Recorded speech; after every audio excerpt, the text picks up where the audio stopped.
சரண் Krishna YouTube சேனலுக்கு உங்களை அன்புடன் வரவேற்கின்றேன்.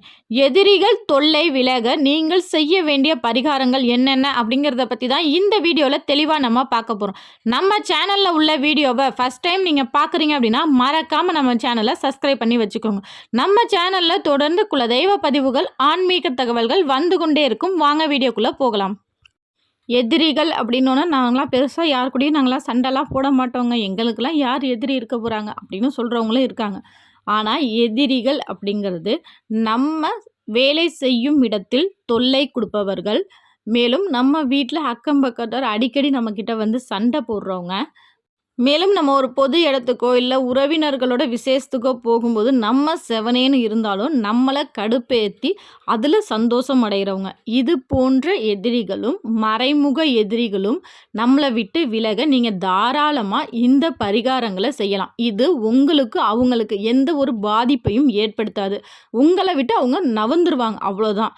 மற்றபடி இருவருக்குமே எந்த ஒரு பாதிப்பையும் ஏற்படுத்தாத ஒரு எளிய பரிகாரத்தை பற்றி தான் இந்த வீடியோவில் தெளிவாக நம்ம பார்க்க போகிறோம்.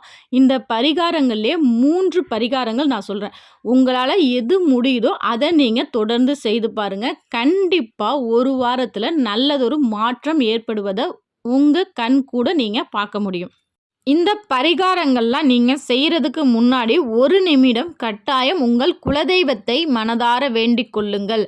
குலதெய்வத்திற்கு தெரியும் நமக்கு நல்லது எது கெட்டது எது அப்படின்னு. நீங்கள் எதிரிகள் நினச்சி உங்களை விட்டு விலகணும்னு நினச்சி நீங்கள் இந்த பரிகாரம் செய்யும்போது அவங்க காலம் எப்படி வேணாலும் மாறலாம். ஒருவேளை உங்களுக்கு அவங்க நல்லது செய்கிறவங்களா இருந்தால் கண்டிப்பாக இந்த பரிகாரம் செய்யும்போது தடைகள் ஏற்படும். குலதெய்வம் அதை தடுத்து நிறுத்தும். அப்படி உங்களுக்கு தடைகள் வரல அப்படின்னா கண்டிப்பாக அவர்கள் உங்களோட எதிரிகள் தான். அவங்களுக்கு இந்த நீங்கள் பரிகாரம் செய்யும்போது கண்டிப்பாக ஒரு வாரத்தில் உங்களை விட்டு விலகுவார்கள். முதல் பரிகாரம் வேப்பெண்ணெய் பரிகாரம். வேப்பெண்ணெய் கொஞ்சம் வாங்கி வச்சுக்கோங்க.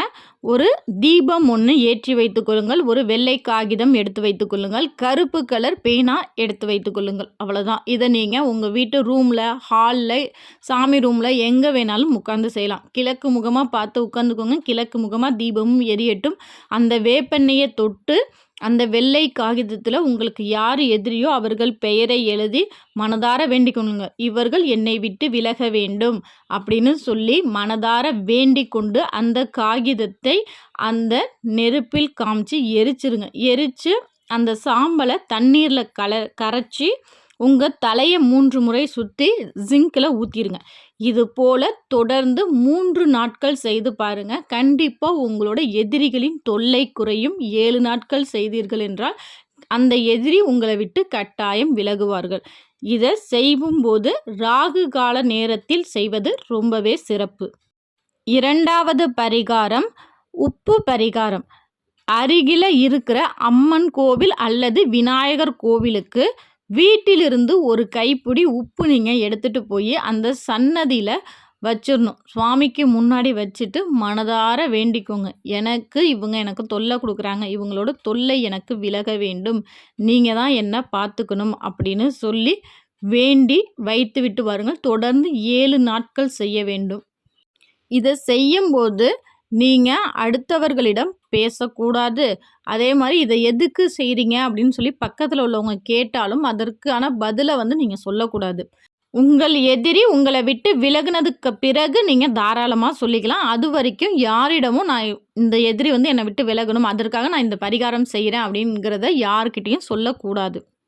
3வது 2 பரிகாரங்கள் இருக்குது. ஒன்று மிளகு பரிகாரம், இன்னொன்று எருக்க இலை பரிகாரம்.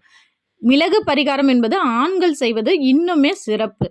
ஆண்கள் தங்களோட எதிரிகள் தொல்லை விலக வேண்டும் அப்படின்னு 7 அல்லது 9 அல்லது 5 ஒற்றைப்படையில் மிளகு எடுத்துக்கொண்டு ஒரு மண் அகல் விளக்கில் போட்டு தன்னோட தலையை 3 முறை சுற்றி வாசலில் வைத்து மேலே சூடம் நுணுக்கி போட்டிங்கன்னா அது எரியும். அப்படியே எரிச்சிடணும். எரிச்சிட்டு நைட்டு வெளியில் வச்சு எரிச்சிட்டு நீங்கள் பாட்டுக்கு உள்ளே வந்தோன்னா அந்த எரியிறதை நீங்கள் பார்க்கக்கூடாது. இது போல் செய்யலாம். அல்லது எருக்க இலை, உங்கள் வீட்டுக்கு பக்கத்தில் எருக்க இலை கிடச்சிதுன்னா அதில் 3 அல்லது 5 இலைகள் எடுத்துகிட்டு வந்து அதற்கு மஞ்சள் தடவி அந்த எருக்க இலைக்கு மேலே நீங்கள் எழுதணும், எனக்கு இந்த எதிரி என்னை விட்டு விலகணும் அப்படின்னு சொல்லி எழுதி அதை நீங்கள் உங்கள் வாசலில் போட்டு எரிச்சிடணும். இது போல செய்யும்போது கட்டாயம் உங்கள் எதிரி உங்களை விட்டு விலகுவார்கள். இந்த பரிகாரங்களில் உங்களுக்கு எது ஈஸியாக இருக்குது, இது என்னால் செய்ய முடியும்னு நினைக்கிறீங்களோ தாராளமாக செய்யுங்க. ஏன்னா இதில் உள்ள அனைத்து பரிகாரங்களுமே பயன் தரக்கூடிய எளிய அற்புதமான பரிகாரம். கண்டிப்பாக செய்து பாருங்கள். கை மேலே பலன் கொடுக்கும், நல்ல மாற்றம் ஏற்படும். நம்பிக்கையோடு செய்யுங்க. கண்டிப்பாக செய்கிறதுக்கு முன்னாடி குலதெய்வத்தை வழிபாடு செய்து விட்டு செய்யுங்க. கண்டிப்பாக இந்த வீடியோ உங்களுக்கு பயனுள்ளதாக இருக்கும் என்ற நம்பிக்கையில் மற்றொரு வீடியோவில் சந்திக்கிறேன். இந்த வீடியோ பற்றின கருத்துக்களை தயவு செஞ்சு எங்களோட கமெண்ட் செக்ஷனில் ஷேர் பண்ணிக்கோங்க. நன்றி, வணக்கம்.